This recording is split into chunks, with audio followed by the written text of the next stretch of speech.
Em nome do Pai, e do Filho e do Espírito Santo. Amém. Queridos irmãos e irmãs, sejam muito bem-vindos hoje para o dia de número 181, profeta Isaías, capítulos 36, 37, 38 e 39. Pai nosso que estais nos céus, santificado seja o vosso nome, venha a nós o vosso reino, seja feita a vossa vontade, assim na terra como no céu. O pão nosso de cada dia nos dai hoje, perdoai-nos as nossas ofensas, assim como nós perdoamos a quem nos tem ofendido. E não nos deixeis cair em tentação, mas livrai-nos do mal. Amém. Ave Maria, cheia de graça, o Senhor é convosco. Bendita sois vós entre as mulheres, e bendito é o fruto do vosso ventre, Jesus. Santa Maria, Mãe de Deus, rogai por nós, pecadores, agora e na hora de nossa morte. Amém. Glória ao Pai, ao Filho e ao Espírito Santo, como era no princípio, agora e sempre. Amém. Queridos irmãos e irmãs, amigos e amigas, encerramos hoje, com a graça de Deus, a primeira parte do livro do profeta Isaías, que vai até o capítulo 39. Portanto, hoje, 36, 37, 38 e 39. Mantemos aqui 4 capítulos por dia. Essa é a minha experiência. Os capítulos de hoje foram um pouco mais densos, um pouco mais lentos, um pouco mais difíceis para serem lidos. Mas também o contexto aqui, o conteúdo não é de grande dificuldade. Nós vamos começar ali pelo capítulo 36. Nós podemos chamar aqui esses capítulos de 36 até 39 de apêndice. É um capítulo que é um período, que é um texto que, segundo o autor das notas da tradução da Bíblia de Jerusalém, vai reproduzir algumas variáveis, algumas partes que foram narradas no livro dos reis. Então aqui, muito mais do que partes proféticas, oráculos, aqui é uma parte histórica, aqui é um texto mostrando aquilo que estava acontecendo, aqui são factos históricos que é narrado no texto. Nós vemos aqui no começo do capítulo 36, o rei Senaqueribe. Quem que é Senaqueribe? É o rei da Síria, que ele iria invadir as tribos do norte, ele invadiria as tribos ou o reino de Israel, que tinha a sua capital na Samaria, iria conquistar este reino e depois tentaria também invadir e destruir os reinos do sul, que tinha a capital em Jerusalém, que era chamado de Judá. Isso ele não conseguiria. E aí Ezequias, que era o rei, ele, com muita oração, com jejum, com muita penitência, ele conseguiria salvar Jerusalém e o reino do sul. Mas sabemos que isso foi por pouco tempo, porque adiante um pouco nós temos a invasão da Babilônia. Então diz assim no começo, no 14º ano, aqui já é parte histórica mesmo. No 14º ano do rei Ezequias, subiu Senaqueribe, rei da Síria, contra todas as cidades fortificadas de Judá e as ocupou. De Laquis, o rei da Síria enviou ao rei Ezequias o seu copeiro Mor a Jerusalém com um grande exército. E aí vai dizer, então é isso que o padre disse. Israel era dividido no reino do norte e o reino do sul. O norte tinha capital na Samaria e aqui foi conquistado pela Síria em 732. O reino do sul, que tinha capital em Jerusalém, aqui nós temos o sangue de Davi, tinha o rei Ezequias, também foi invadido, mas aqui não foi conquistado. Temos aqui uma parte que, não sei se o sentimento é tristeza, mas uma zombaria, mais do que tristeza, um sentimento aqui de repulsa. O rei da Síria zomba de Javé. Versículo 7 diz assim: Talvez me direis, nós confiamos em Javé, nosso Deus. Ora, não foram seus lugares altos e os seus altares que Ezequias suprimiu, dizendo a Javé e a Jerusalém, este é o único altar diante do qual haverias de prostrar-se? E aí ele vai dizendo, vai fazendo uma zombaria diante de... Aqui é o copeiro Mor, alguém representando o rei da Síria, que zomba de Javé, diz que Javé não é capaz de defendê-los, que ninguém seria capaz de vencer e de parar avançada que a Síria iria realizar em breve, ou já estava até avançando nesse momento. Então, aqui nesse capítulo 36, nós temos a Síria com o novo rei, e aqui é o período mesmo que a Síria iria conquistar o norte, através do rei Senaqueribe. No capítulo 37, nós temos Ezequias, que era o rei de Jerusalém, aqui ele reza. Aqui ele reza. Eu coloquei aqui na minha Bíblia, Ezequias, ele reza. Tem o recado de Ezequias, e aí depois Javé, Deus, ele faz uma promessa para Ezequias, não tema. E eu grifei na minha Bíblia, eu coloquei aqui em cores mais escuras. Versículo de 5 a 7. Ao chegarem os ministros do rei Ezequias à presença de Isaías, este lhes disse: Aqui está o que haveis de dizer ao vosso senhor. Assim diz Javé: não te apavores diante das palavras que ouviste, das blasfêmias que os oficiais do rei da Síria lançaram contra mim. Eu farei vir sobre ele um espírito de alucinação. Ele ouvirá um boato e voltará para sua terra, onde o farei cair à espada.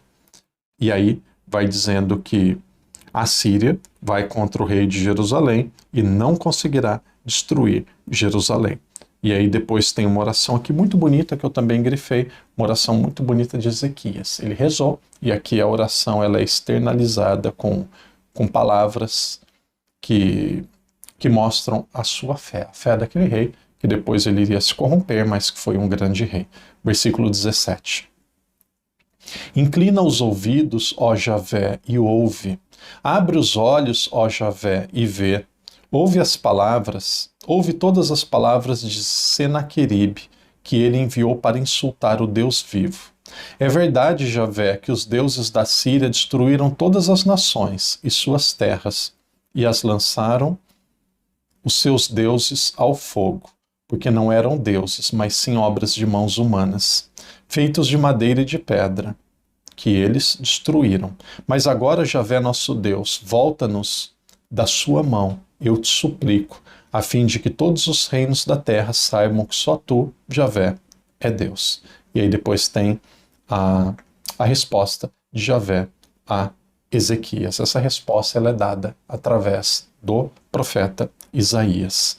Uma oração aqui também muito tocante, a partir do versículo 21, é a resposta de Javé, que é um grande poema dizendo que ele iria defender o seu povo. E aí é dado um sinal a Ezequias que a Síria não iria conquistar Jerusalém. Conquistaria os reinos do norte, mas não conquistaria Jerusalém. Aqui fala novamente do resto de Israel. Versículo 31. O resto que escapou da casa de Judá tornará a lançar raízes em terra e a produzir frutos em cima. Com efeito, de Jerusalém sairá um resto e do monte de Sião sobreviventes. O zelo de Javé dos exércitos fará isso. Que texto bonito. Versículo 38. Capítulo 38. A doença e a cura de Ezequias. Diz que Ezequias estava muito enfermo e aí ele rezou, pediu. Javé realiza um milagre, diz que ele ainda teria saúde por 15 anos e reinaria ainda por 15 anos. Aí tem um sinal do sol que isso iria se realizar. Nós temos aqui, depois como forma de gratidão, o cântico de Ezequias. Se vocês não leram, leiam, é um canto também muito tocante, um canto que vale a pena ser lido. E aí eu destaco nesse canto de Ezequias o versículo 12. Minha morada foi arrancada, removida para longe de mim. Como tenda de pastores, como tecelão enrolei a minha vida. De urdidura ele me separou. Dia e noite me consumiste. Clamei até o amanhecer. Como um leão, ele quebra todos os meus ossos. Dia e noite tu me consumias. Versículo 16, um pouco adiante. O Senhor está sobre eles. Eles vivem, e tudo o que está neles é vida do seu espírito. E aí vai dizendo, Javé, no versículo 20, termina assim, 20 e 21. Javé, salva-me, e faremos ressoar nossas harpas todos os dias da nossa vida no templo de Javé. Isaías disse, trazei um pão de figos, suplicai-o sobre a úlcera, e ele viverá. Ezequias disse: por meio do qual sinal, por meio de qual sinal reconhecerei que subirei ao templo de Javé? Aquele questionando qual seria o sinal dado por Deus. Parte mais importante, capítulo 38, um grande louvor de Ezequias, uma oração de súplica, e Deus promete que iria ouvi-lo. Ouvi-lo significa que a Síria era um exército, era um poder, era um império muito forte que construiu o norte, porque fizeram uma aliança com Damasco, que não deveria ser feito, mas Jerusalém, o sul, ainda foi preservada e não foi destruída, porque acreditou mais em Deus, mais do que as tribos do norte, segundo os relatos que nós vimos.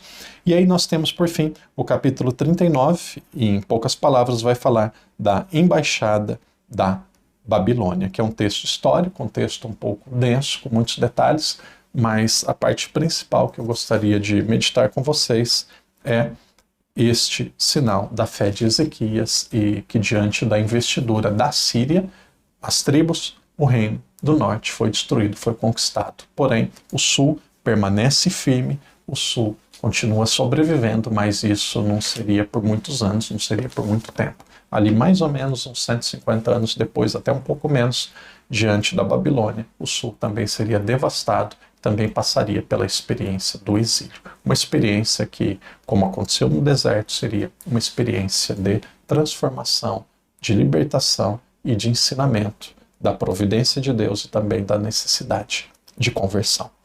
Irmãos e irmãs, amanhã, com a graça de Deus, chegamos no mês de julho, já estaremos, com a graça de Deus, na segunda metade do ano. E aí começaremos também um novo livro. Não precisa entrar no capítulo 40 do profeta Isaías. Por quê? Porque aqui nós vamos ler mais para frente, quando nós tivermos os livros, os profetas ali do exílio da Babilônia. Amanhã, só 2 dias, quem quiser pode ler em um dia só, Miqueias, e aí depois temos Naum, Sofonias e Abacuque. Aqui dá para ler de forma muito rápida. E aí depois já vem o texto mais longo, que é o profeta Jeremias. Que Deus te abençoe, que Deus te proteja. Parabéns. Metade do ano, nossa missão já está cumprida. Amanhã nós começamos a segunda metade. Isso significa 50%. Com a graça de Deus e a intercessão de Nossa Senhora, nós já cumprimos. Que Deus te abençoe, que Deus te proteja. Siga adiante. Amanhã começamos a segunda metade do nosso ano e do nosso estudo. Em nome do Pai, do Filho e do Espírito Santo. Amém.